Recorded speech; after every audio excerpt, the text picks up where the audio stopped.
I want to ask you about like, obviously we've got like a lot of geopolitical uncertainty. I mean, just flat out in general.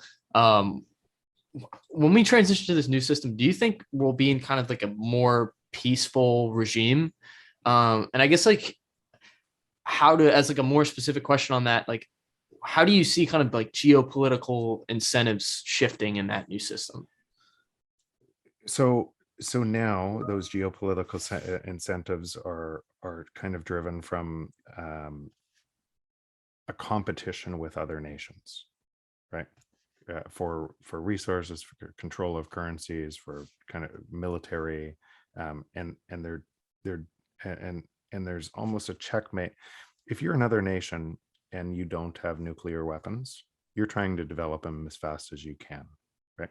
That puts the world in a very dangerous spot because we've never been at this point on a transition between currencies, um, and had weapons to destroy the earth.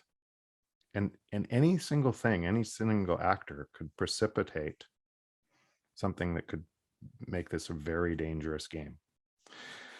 So the other side of that, assuming we don't annihilate ourselves on the way through, is this change moves the Schelling point from global competition to global cooperation.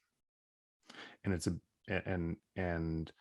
and that Schelling point moving from global cooperation, if you think about the marginal cost of production, and the marginal cost of production, which used to have us in it, labor is one of the biggest pieces. That labor is being removed with technology, and what that means is prices fall to the marginal cost of production, which is near zero in a lot of cases over time.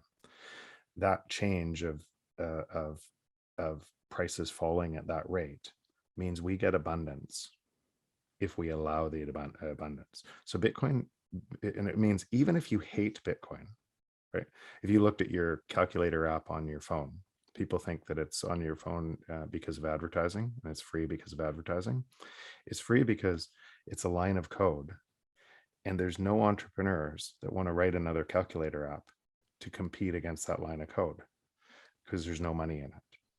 And so what ends up happening is as more and more things become technology enabled, they keep driving down in price. And that abundance, the only way for that abundance to be broadly shared is an incentive, is an economic system that allows deflation, allows that to happen, to be broadly shared.